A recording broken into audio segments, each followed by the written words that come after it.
Welcome back sa PSD1. Balikan natin ang obra maestra noong 1999 na inspired pala ni Shakespeare. Paanong naakit ang isang bad boy sa isang tomboy. Subscribe for more. Pasukan na at nagsidatingan ng mga estudyante tulad ng mga pabebeng ito sa kanilang pabebeng tugtugan. Sinira agad ni Kat ang araw nila ng kanyang rakrakang tugtugan. Tomboyin siya, allergic sa mga pabebe at walang pake sa mga nararamdaman ng iba. Kaya wala din siyang halos kaibigan. Bagong transfer sa school si Cameron at nakaibigan niya agad si Mike na kengkoy pero medyo mautak na nagpakilala sa kanya sa iba't ibang organisasyon sa school. Isa na ang bad boy na si Patrick na pabalik-balik sa guidance office. Unang masilayan pa lang ni Cameron si Bianca ay nahumaling na agad siya at handang gawin ang lahat makuha lang siya. Pabebe man si Bianca pero maraming nagkakagusto sa kanya. Maski sa klase, ayaw din ni Kat ng mga topic tungkol sa pag-ibig at nangaaway siya ng mga pabebe. Kaya lagi siyang pinagtitripan ni Joe na isang mayabang na rich kid pero medyo mapurol. Pumasok man si Patrick pero lumabas din agad. At least pumasok. Pagkatapos ng klase, nahumaling na rin si Joey sa ganda ni Bianca at nag-alok pa nga na ihatid siya pauwi gamit ang kanyang magarang sasakyan. Hindi papatalo si Cameron at nang malamang gustong matuto ni Bianca ng French language ay nakakita siya ng oportunidad. Muntik pang mabangga si Mike ng kotse ni Kat kaya nasigawan siya. Binalaan niya si Cameron na mag-ingat siya dahil si Kat pala ang nakatatandang kapatid ni Bianca. Pag-arangkada niya ay muntik na naman siyang mabangga kaya iniwas siya at dumiretso sa bangin na nasaksihan ng lahat. My balls!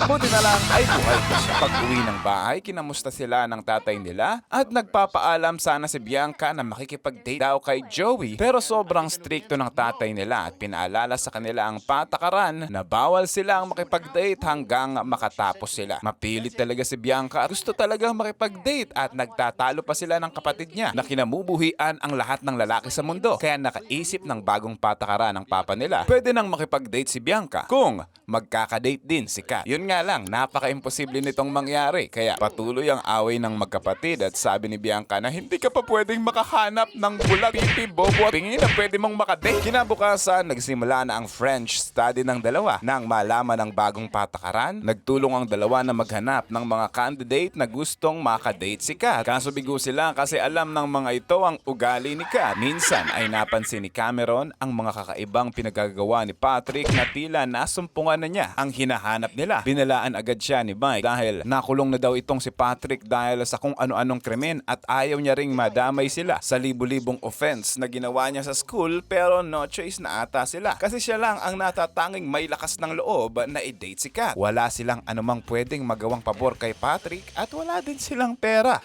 Kaya sa tulong ng brain cells ni Mike ay naisip niyang i-frame up si Joey dahil may gusto din siya kay Bianca. Sinabi niya ang ideya kay Joey at kinagat naman ito. Binayaran ni Joey si Patrick para lang makipag-date kay Kat para ma-date niya rin si Bianca. G naman si Patrick para sa pera. Unang subok niya pa lang kay Kat ay busted na agad siya. Kaya lalo pa siyang na-challenge. Sa sumunod na pagkakataon, tinulungan pa nga siya ni Joey pero hindi siya takot kay Patrick. Hindi siya natatawa sa mga jokes niya at tinatawi pa siya. Sa inis ni Kat ay binangga niya pa ang kotse ni Joey.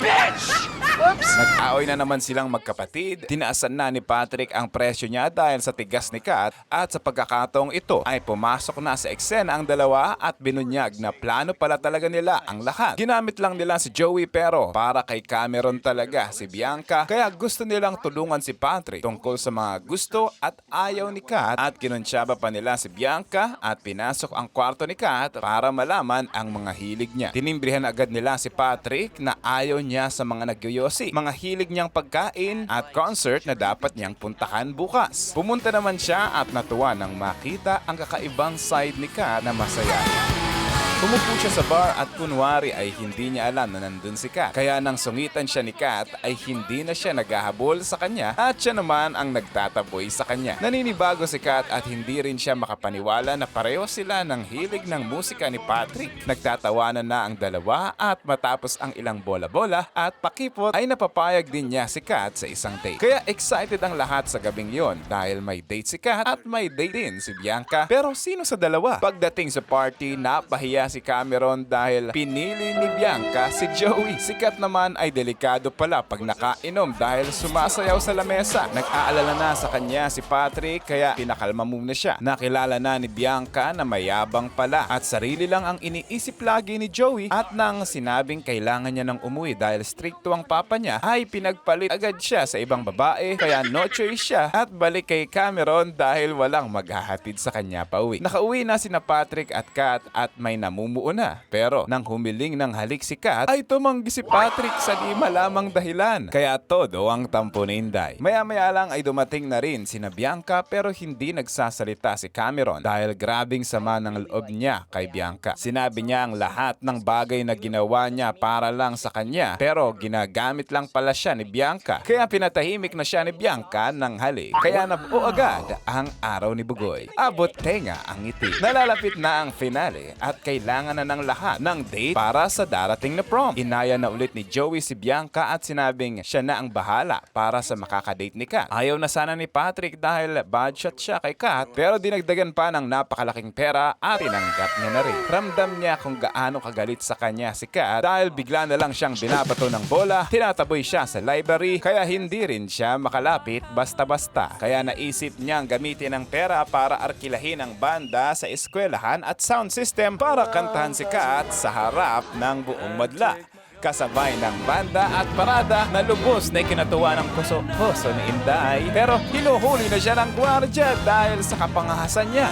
Ganun pa man ay tagumpay naman siya dahil nakuha niya ulit ang loob ni Kat. Kulong nga lang siya sa detention dahil dito. Siyempre gagawa ng paraan si Inday para makalabas siya. Binola-bola nito si Sir sakdo lang ipakita ang dede niya na ikinagulat ng lahat para lang makalabas ang boyfriend niya. Success! Nanalo silang pareho, lalo na si Sir. Lalong nagkakamabutihan na ang dalawa. Nagbanding-banding, naghalikan, nagkakwentuhan at nang ayain niya na si Kat sa prom, nagkakutob si babae ng kakaiba na parang may pakinabang si Patrick sa pakikipag-date sa kanya. Hindi umaamin si Patrick kaya nag-away na naman sila. Ano ba yan? Nakokonsensya si Kat at kinausap niya ang kapatid niya patungkol kay Joey. Minsan na pala silang nagbembang ni Joey pero pagkatapos siyang parausan ay dinidedman na siya. Kaya binalaan niya ang kapatid niya na huwag nang sasama pa kay Joey. Kaya sa gabi ng prom, kay Cameron na siya sumama. Pagdating ni Joey ay napahiya siya. Iyak ka, Bugoy. Samantala, nagtagpo na ulit si Patrick at nagsorry na si Kat sa kanya dahil pinagdudahan siya nung nakaraan. Lumalalim ang gabi at tumatamis din ang pag-iibigan nila. May special dedication pa kaya tuwang-tuwa si Inday. Nang masira ang lahat nang dumating si Joey na galit at kinumpronta siya. Bakit kay Cameron sumama si Bianca? Ako nagbayad sa'yo! Kaya gumuho ang langit at lupa. Hinabol siya ni Patrick at sinabing binayaran man niya ako pero wala akong paki sa pera niya dahil gusto naman talaga kita. Pero nilayasan pa rin siya ni Kat dahil ang babae ay laging tama. Si Joey naman ay sinapak ni Cameron kaya sinapak din siya ni Bianca at binali ang ilong niya. Kinabukasan nagpasalamat sa kanya si Bianca para sa lahat-lahat at pinayagan na rin siya ng papa niya na mag-aral sa ibang bansa. Pagbalik ng klase, basag na ang mukha ni Joey. Oras na para mag-recite sila at nagpauna na si Kat at dinasa ang special niyang tula patungkol kay Patrick na nakakaantig. Naiinis man siya sa lahat ng bagay na nagpapaalala sa kanya kay Patrick